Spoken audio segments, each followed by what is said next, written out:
Chapter 65. The bias of human nature to be slow in correspondence triumphs even over the present quickening in the general pace of things. What wonder, then, that in 1832, old Sir Godwin Lydgate was slow to write a letter which was of consequence to others rather than to himself. Nearly 3 weeks of the new year were gone, and Rosamond, awaiting an answer to her winning appeal, was every day disappointed. Lydgate, in total ignorance of her expectations, was seeing the bills come in, and feeling that Dover's use of his advantage over other creditors was imminent. He had never mentioned to Rosamond his brooding purpose of going to Quallingham. He did not want to admit what would appear to her a concession to her wishes after indignant refusal until the last moment, but he really was expecting to set off soon. A slice of the railway would enable him to manage the whole journey and back in 4 days. But one morning after Lydgate had gone out, a letter came addressed to him, which Rosamond saw clearly to be from Sir Godwin. She was full of hope. Perhaps there might be a particular note to her enclosed. But Lydgate was naturally addressed on the question of money or other aid, and the fact that he was written to, nay, the very delay in writing at all, seemed to certify that the answer was thoroughly compliant. She was too much excited by these thoughts to do anything but light stitching in a warm corner of the dining-room, with the outside of this momentous letter lying on the table before her.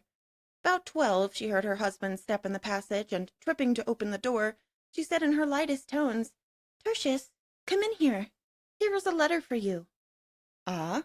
he said, not taking off his hat, but just turning her round within his arm to walk towards the spot where the letter lay.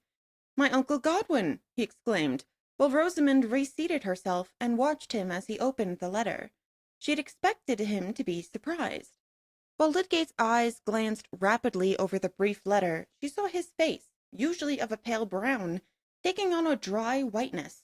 With nostrils and lips quivering, he tossed down the letter before her, and said violently, "It will be impossible to endure life with you, if you will always be acting secretly, acting in opposition to me, and hiding your actions." He checked his speech and turned his back on her, then wheeled round and walked about, sat down, and got up again restlessly, grasping hard the objects deep down in his pockets. He was afraid of saying something irremediably cruel. Rosamond, too, had changed color, as she read. The letter ran in this way: "Dear Tertius, don't set your wife to write to me when you have anything to ask. It is a roundabout, wheedling sort of thing which I should not have credited you with. I never choose to write to a woman on matters of business. As to my supplying you with £1,000, or only half that sum, I can do nothing of the sort. My own family drains me to the last penny. With 2 younger sons and 3 daughters, I am not likely to have cash to spare. You seem to have got through your own money pretty quickly, and to have made a mess where you are. The sooner you go somewhere else, the better. But I have nothing to do with men of your profession, and can't help you there. I did the best I could for you as guardian, and let you have your own way in taking to medicine. You might have gone into the army or the church. Your money would have held out for that, and there would have been a surer ladder before you. Your Uncle Charles has had a grudge against you for not going into his profession, but not I.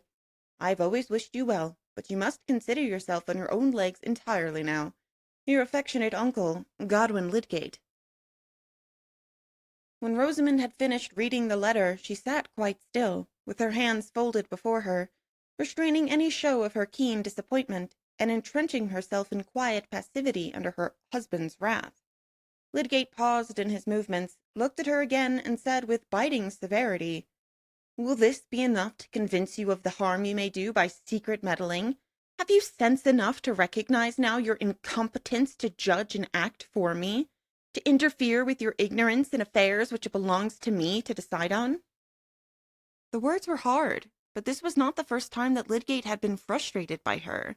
She did not look at him, and made no reply. "I had nearly resolved on going to Quallingham. It would have cost me pain enough to do it, yet it might have been of some use, but it has been of no use for me to think of anything. You've always been counteracting me secretly. You delude me with a false assent, and then I'm at the mercy of your devices. If you mean to resist every wish I express, say so, and defy me. I shall at least know what I'm doing then." It is a terrible moment in young lives when the closeness of love's bond has turned to this power of galling. In spite of Rosamond's self-control, a tear fell silently and rolled over her lips. She still said nothing, but under that quietude was hidden an intense effect. She was in such entire disgust with her husband that she wished she had never seen him. Sir Godwin's rudeness towards her and utter want of feeling ranged him with Dover and all other creditors. Disagreeable people who only thought of themselves and did not mind how annoying they were to her. Even her father was unkind, and might have done more for them. In fact, there was but one person in Rosamond's world whom she did not regard as blameworthy, and that was the graceful creature with blonde plaits and with little hands crossed before her, who had never expressed herself unbecomingly and had always acted for the best naturally being what she best liked. Lydgate, pausing and looking at her, began to feel that half-maddening sense of helplessness which comes over passionate people when their passion is met by an innocent-looking silence, whose meek, victimized air seems to put them in the wrong, and at last infects even the justest indignation with a doubt of its justice. He needed to recover the full sense that he was in the right by moderating his words. "Can you not see, Rosamond," he began again, trying to be simply grave and not bitter, "that nothing can be so fatal as a want of openness and confidence between us?